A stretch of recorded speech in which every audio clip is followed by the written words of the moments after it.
So hey guys, কেমন আছো সবাই? আশা করছি সবাই ভালো আছো। আমি অনেক ভালো আছি। তো যেমন কি তোমরা জানো, আমরা গিয়েছিলাম দামোদর নদী দেখতে।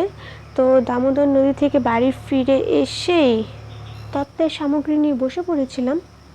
তবে তত্ত্বের যে মেন ট্রেটা ছিল চকলেট আর কেকের, সেটা অলরেডি রাতে চুরি হয়ে গেছিলো। তো তারপর এখান থেকে আমরা মাছ আর প্রজাপতি বের করে যে যার মতো ফটোশ্যুট করছিলাম। দিদি এদিকে চিন্তায় পড়ে গেছিলো যে মাছটা কোন বটি দিয়ে কাটা যায়, সেটাই পিসিদের বলছিল। আর এদিকে জামাইবাবু এই বাড়ির তত্ত্বের লিস্ট নিয়ে বসে পড়েছিল আর আমাকে দেখাচ্ছিল, সেটাই আমি একটু ভিডিও করে নিচ্ছিলাম। তো বুনু এদিকে আর একজনের উপর রাগ করে বসেছিল, তো আমি হাসানোর চেষ্টা করছিলাম। তো বেশ প্রজাপতিটা সুন্দর করে বিতরণ শুরু হয়ে গেল। আর আমি মাছের ট্রেটা কোনোভাবেই ছাড়ছিলাম না, যে থাক আমার কাছে, তুই বসে থাক চুপচাপ। তো এদিকে প্রজাপতি বিতরণ শুরু হয়ে গেছে, যে যার মতো খাচ্ছে। তারপরে শুরু হয়ে গেল প্রজাপতি দিয়ে হোলি খেলা। এক কথায় প্রজাপতিকে ওড়ানো শুরু হয়ে গেছে। পিসি রেগে গেছিল যে খাবারগুলো কেন নষ্ট করছি সেদিকে।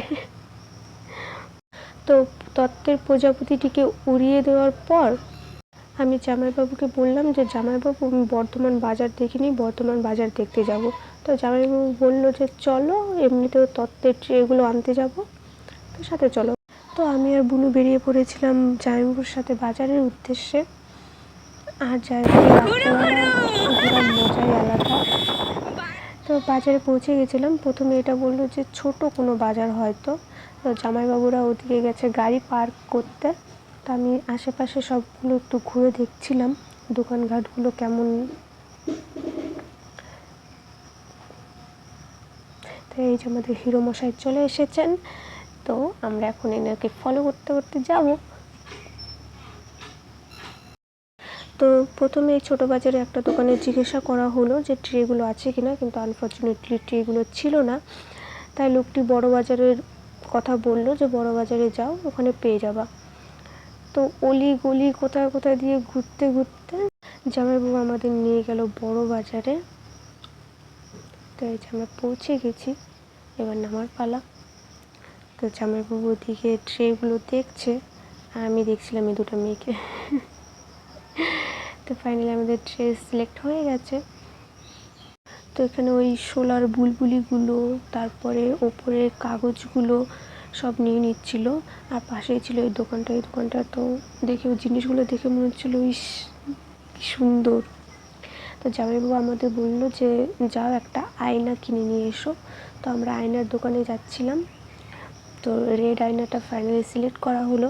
এই দোকানে আয়নাগুলো অনেক কিউট ছিল, কিছু কিছু আয়না আমার এটা বিশেষ খুব ভালো লেগেছিলো। তবে জিনিস আন্দাজে দাম ছিল অনেক বেশি। তো অন্যদিকে জামাইবাবুরও সব কেনাকাটা হয়ে গেছে, পেমেন্ট করছিল।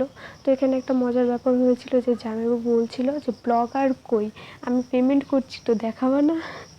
তো আমাদের জিনিসপত্র কেনা হয়ে গেছিলো, এখন বাড়ি ফেরার পালা। তো এগেন ওই অলি গলি কোথায় কোথায় দিয়ে যে জামাইবাবু নিয়ে আসলো। এটা হচ্ছিল বর্ধমানের জগন্নাথ মন্দির, যেটা এখনো পুরোপুরি কমপ্লিট হয়নি, তবে মন্দিরটা কিন্তু সেরা বানাচ্ছে। আর ভাই এই রাস্তাটা, জানি না ফোনের ক্যামেরায় তোমার কতটা ভালো লাগছে, তবে সামনে থেকে ভীষণ ভালো ছিল। তাই আর দেরি না করে বললাম জামাইবাবু ছবি তুলতেই হবে, তাই কিছু ছবি তুলে ওখান থেকে চলে আসি। আর রাস্তায় তো ছিল প্রচুর জ্যাম, বাপরে বাপ।